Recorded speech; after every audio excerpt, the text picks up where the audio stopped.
This episode of Writing Excuses has been brought to you by our listeners, patrons, and friends.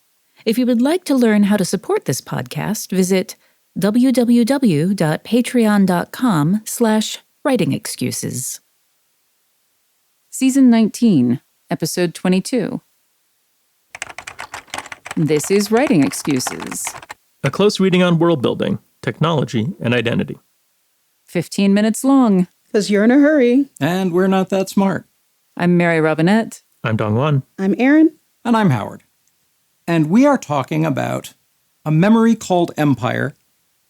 During this close read, we're exploring the technology of identity and how identity enters into the story and how these things, most importantly, really will enter into your own work. And I would like to lead with one of my favorite moments in the book. Going to paraphrase a little bit and then read a line. They're talking about the Imago technology from Lizelle Station, where someone else's memories, multiple generations of someone else's, can be embedded in you. And you have these people, these identities as voices in your head, for lack of a better term. And someone asks the protagonist, Mahit, are you Iskander or are you Mahit? And after a bit of navel gazing, Mahit says, how wide is the Texcalanli concept of you? I love that question. Ask yourself, fair listener, how wide is your concept of yourself? How wide is your concept of another person as an individual? Because when we start talking about technological modifications to our minds, and it is entirely possible that you are holding an early generation of one of those in the form of your smartphone, the question of what do we mean by you? What do I mean by me becomes super fun to explore, and Arkady Martin does a brilliant job of it. Mm-hmm. So I'm going to just briefly pause because I realize that we've been so embedded in this book that we actually are using Imago as if it's an everyday term. And Imago is basically, it's a small machine that nestles in the base of a person's head, and it carries the memory of their predecessor, and some of that memory is personality, and they're matched with someone who has a similar personality. And the idea is that it's like having a mentor that just goes with you everywhere. And one of the things that I love about this and this idea of you that you're talking about is that they have very clear ideas of what an appropriate use of this technology is. Mm-hmm. That you are trying, that the people who pick someone to be added to this Imago line, so you may have like 14 generations of people giving you their advice and wisdom, but each one becomes that they integrate. And they spend a year integrating so that they're working well together. They're carefully selected so that they have similar personalities. And there are also these very clear ideas of what is appropriate use for this and what is taboo or gross. And it is a lovely piece of world building, because the other thing that happens is that then we see what the Texcalanli reaction mm-hmm. to the Imago is, that they find it quite appalling that you would modify yourself in any way, shape, or form. But then their ideas of what to do with it are in turn appalling to the mm-hmm. People of Lizelle. Yeah, Lizelle. I think it's been pretty clear my lens on reading this book has come up over the course of this close reading series has been one where I'm really thinking about this in terms of empire and immigration and assimilation, right? And one of the things I love about the idea of the Imago is it is about generational knowledge. It's about a connection to your ancestors. And on Lascelles, that's literalized, right? Yeah. The things you learn from the people who came before you is literally embedded in your body, right? And what we see in this book is Mahit arrives at the heart of the empire, immediately is severed from that ancestral knowledge through a traumatic event. Like literally we have generational trauma happen inside her head, and then she loses access to the knowledge of her forebears. And it just is this really rich metaphor of, you know, the knowledge that we carry with us, the knowledge that comes from our predecessors. What happens when we don't have access to that inside the heart of an empire that wants to erase us and is horrified by the idea that you would carry that with you, right? It's a memory called empire, but the thing is that because the empire wants to erase your memory, it wants to erase the memory that connects you to your own people and to your own culture. And all of that is embedded in this idea of this technology. So how expansive is the definition of you? Does it include your ancestors, or is it just you, the person who is here now? And boy, would Tex Kalan like to say that it's just you that's here now. Yeah. And what I love about this is all of this has to, what Arkady and Martine has to do is establish what this is really early on, before the trauma happens, before all the reaction to it happens. I think we need to feel sympathetic towards its existence, that Imago is generally good, that we're sort of on the side of Mahit having this. And I was thinking about sort of some lines really early on. I'm going to read them. I'm not going to read them, but the very beginning, they're making their way through the city, and Three Seagrass starts like whispering a poem, and then like in the back of Mahit's mind, Iskander's also like the Imago voice is also whispering the poem, and she finds it really reassuring. And I think what is great about that is we've all been out of place at some point in our lives, right? So this is a completely like a world we don't know, but it centers us in an experience that we're familiar with. We're out of place. We're looking for something that will make us feel comfortable. And in this case, it's this voice in the back of her head. It's this memory, this generational memory that makes Mahit feel comfortable. And I think that makes us feel this is a comforting thing. Yeah. Getting this ripped away is going to be bad, is going to be traumatic. And the ability to do that world building really early on, I think is just one of the really great strengths of this. There are two other technologies that enter into this discussion. The first of those two is, for me, the obvious symmetry, the cloud hook that the Tex Kalani use. And when I think from my utter outsider standpoint of how the Tex Kalani react to the Imago technology, I look at the cloud hook and think, you hypocrites. Because if the cloud hook is not a voice in your head, I don't know what else is. It's like if your smartphone had an AI in it and knew the kinds of things that you always needed to look for and presented you with that information. Oh, wait, that already happens. Yeah.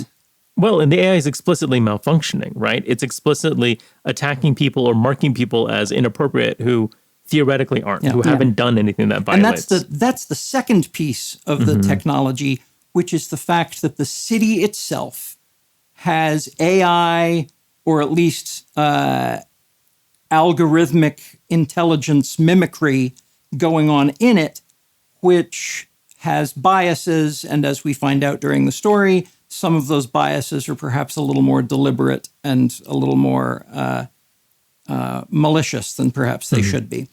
When I think of the cloud hook, I am reminded of a change that I have seen in my lifetime, which I can sum up in the question, who was that one guy in that one movie?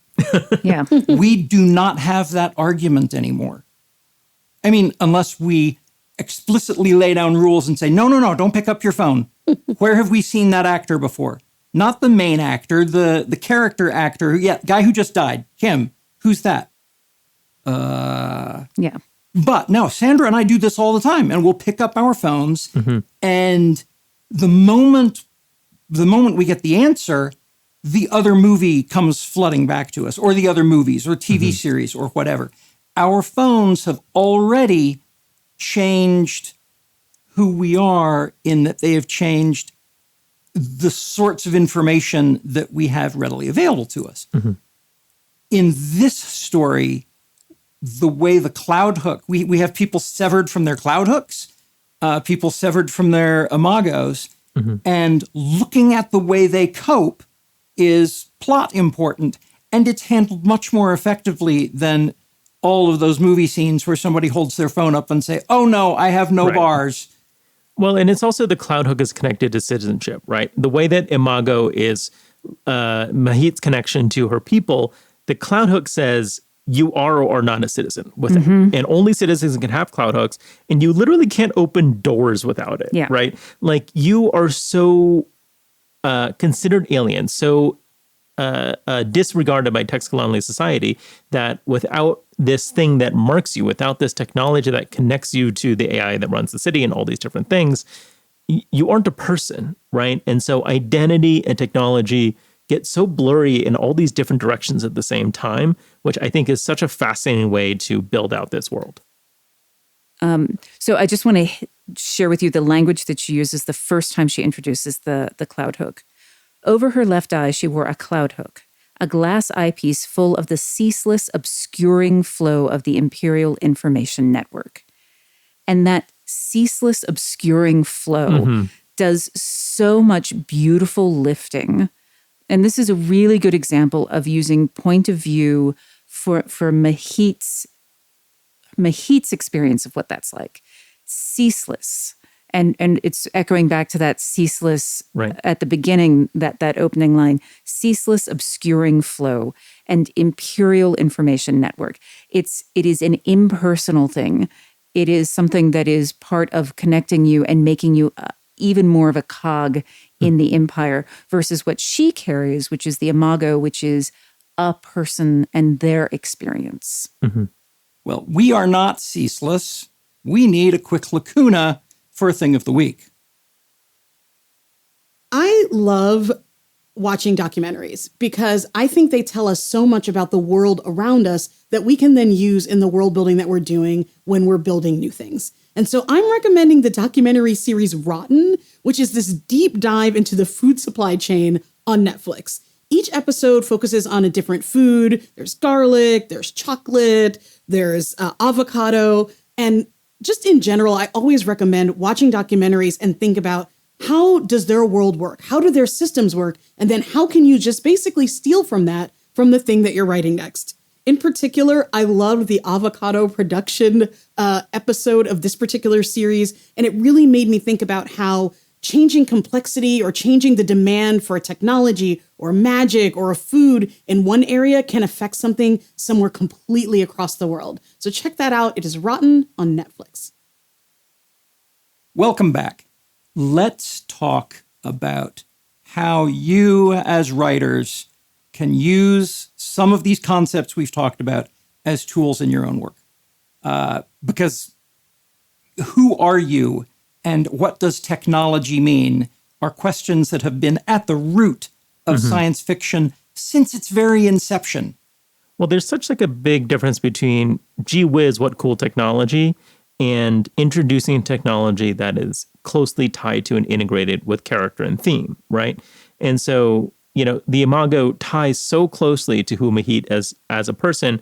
And then, you know, as Mary Redman was talking about before the break, how the cloud hook connects to the thematic ideas of what makes up an empire, right? And so when you're thinking about what technologies do I want to introduce into my world, think not only about how do they affect material things in the space, but also what are you trying to communicate with your book? What are the important thematics, and how does the technology speak to that? Yeah, and you took the words right out of my mouth, but I've got new ones, which is that I think also it's about perspective on technology, thinking about that ceaselessness. The voice in the head, the imago is also ceaseless, but Mahit would never see it that way. So one thing to think about is that not everyone in your story will have the same perspective on the same technology. Something that could be a cool exercise, for example, would be to look at one big piece of technology in your world and how do three different people from three different points in your story or three different perspectives view that technology. How would they describe it? And that gives you a better sort of 360 view of what it is beyond just what it does. Well, and then we see the Empire's idea of what you could do with an imago, which is this sort of extractive and way of extending their power of like, oh, this could be a way for us to live forever. It's not about honoring your heritage, it's not about connecting with your ancestors. It's about hijacking future generations, right? Yeah. And so, again, we see this perversion of the technology, and we've lived in Mahit's head long enough by the time we discover that we understand how horrifying this concept is and why, and also what deals Iskander made to get to the point, to protect his station, how far he was willing to go to protect his culture, but what does it mean if they give up the core thing that makes them them? We've talked a lot over the last 15 years, how long have we been doing this, about the importance of extrapolation of whatever your cool idea is. One of the things that's really challenging for us in many cases is to accurately, or at least effectively, imagine what life would be like with a thing. And as I was thinking about the Imago, I realized that I had an analog in my own life. Every book that I have read and loved enough to reread has become a set of voices in my head that affect how I answer certain kinds of questions. It may shape the phrasing. It may shape the way I think about the problem. It may shape my opinion outright, leaning me in one direction or another. Books, and this is why some people find them so scary, books create biases. And so for me as a writer, I am able to look at Imago technology and say, maybe this is like reading the same book 100 times so that is now a voice in my head. And now I have that in my toolbox as a way to think about this. I recently reread last year Ursula K. Le Guin's The Left-Handed Darkness and had this experience of, I don't know whether I read it at such a formative age that, that book imprinted on me, so I now think the same things, or if I love that book because I thought this way and then I read the book. I don't know where I end and the book begins, and that is such a wonderful experience to have with a work that means something to you, and how, again, I don't know whether she shaped my worldview or I found something that just so perfectly matches how I see things. And, I think that's such a great experience that we can have with art and in this way. And, with the stories that we live with and the cultures that we come up with. And again, like the Imago is a reflection of that in really interesting ways. Yeah. One of the things that she says when she early in the book, he behaved exactly like an Imago ought to behave, a repository of instinctive and automatic skill that Mahit hadn't had time to acquire for herself. I'm like, yeah, I would love that. Yeah, that sounds great. Like, I would love having that in my life. And I think that that's, again, one of the world building things that she's doing with this is that she is tying, to make this comfortable for us, she is using familiar experiences that, uncomfortable situations that we've been in. It's like, yeah, I would love to have that. And that's one of the ways that she makes this technology feel familiar to us, is by tying it to familiar experiences that we have had. He knew when to duck through doorways that were built for people who were shorter than she was. It's like, that's, that kind of instinctiveness of which fork do I use? I don't know. And where you quietly watch the people around you. If you've just got someone in the back of your head who you can just like, will you take it right now? I don't know what's going on. Yeah. And the loss of that, I think. Yeah. Like there's a phrase that I've been seeing more and more online, we're losing recipes, which is the, the theory that like cultural things are not being passed down to new generations. And the idea that you can like lose those recipes when you lose, if the Imago's not working or if it's lost or corrupted is, I think that's something for me that felt really resonant. And therefore I was like, yes, this technology could prevent something that I can see as something that could happen in the real world. One of the critical story points, spoiler alert, but guys, you've had a month. Please, we can't say enough about how much you need to read this beautiful book. One of the critical story points is that Mahit's Imago is 15 years out of date. Yeah. And so the voice that she has in her head is not the person who died on the job that she's going out to replace. He is the person who might, under one set of circumstances, become that person. And later in the story, she gets both of them in her head. And I love that.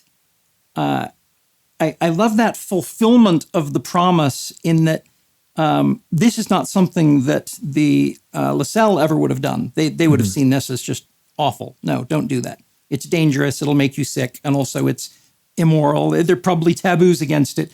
Of necessity, she does it. And you have three people in one brain at once. A young version and an old version of the same person arguing with one another as arbitrated by the person whose body they're in. On a technical level, I think one thing that Arkady does that is such a good example is you can take one core idea, right? What if you had connection to information and then instantiate it in the Imago and then keep pushing on that idea over the course of the book, finding new iterations. Okay, what if it's outside your body, the cloud hook? What if it breaks and then you have the first, issue with Iskander? What if you had two of them and then, later in the book, and just, it really is one idea that carries through the whole book that she keeps fiddling with. Yeah, well, and there's also a point deeper in the book where she talks about Imago technology as it appears in bad daytime drama, where someone has taken the Imago of their lover and carries it around with them, but their personalities aren't compatible, and so that they fracture and then they're both lost, and it's like, yeah, that's exactly what we as writers would do. And she's like, yeah, this is an idea that as a writer would have, but a society can't sustain that. So it's not the way society works. The Imago who shows up to the widow, to their widow, and it's like, oh yeah, no, that's really messed up. That's we don't do that. horribly inappropriate. No, we don't do completely that. inappropriate. And so that is, I think, something that can be fun for you when you're doing your world building, is to think about how the storytellers in your world are thinking about the technology that you have, or the gee whiz, the magic, whatever it is. Like, how do people who fundamentally don't understand how it works describe it to other people? The meta gets so thick when you begin considering that much science fiction is cautionary. We should avoid going down this route. But in your cautionary tale, you're talking about this technology. Are there cautionary tales in that universe that these people didn't pay attention to? Oh, no. And I love that those are all facets, like Dongwon was saying, of the same idea. I remember being cautioned once earlier in my sort of writing life about just throwing something new in. When you feel like you've run out of ideas or you feel like you've run out of plot, you'll think, I'll add something even more to the world. Like, not only is there an Imago, but there's zombies. I don't know, something that will add the drama. But actually, the truer, more resonant drama is often in seeing how the same thing can be viewed differently, can cause new complications, can create its own stories, can create its own problems and recipes. And I think that is really where world building becomes so rich and multi. Yeah. It's interesting going wide and going deep, right? Yeah. Her world building is wide because you get a sense of all these things, but she communicates that wideness primarily by digging really deep into certain specific channels, right? This technology, the way the poetry works, the way names work.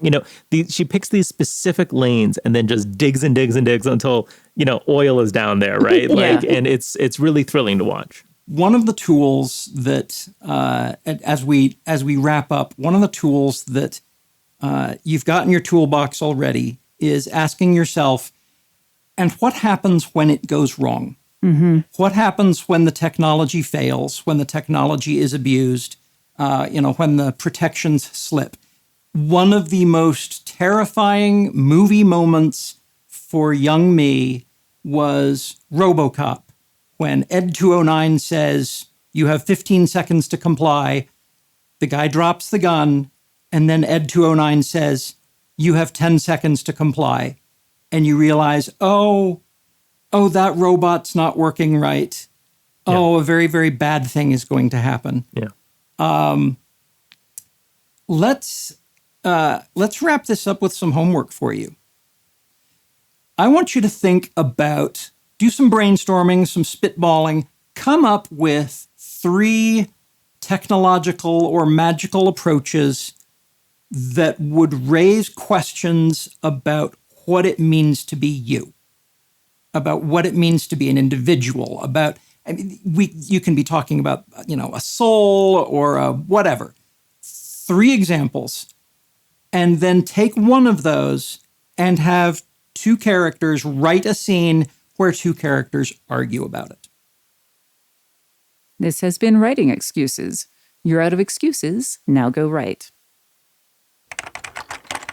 Writing Excuses has been brought to you by our listeners, patrons, and friends.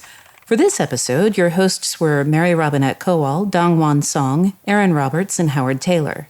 This episode was engineered by Marshall Carr Jr., mastered by Alex Jackson, and produced by Emma Reynolds. For more information, visit writingexcuses.com.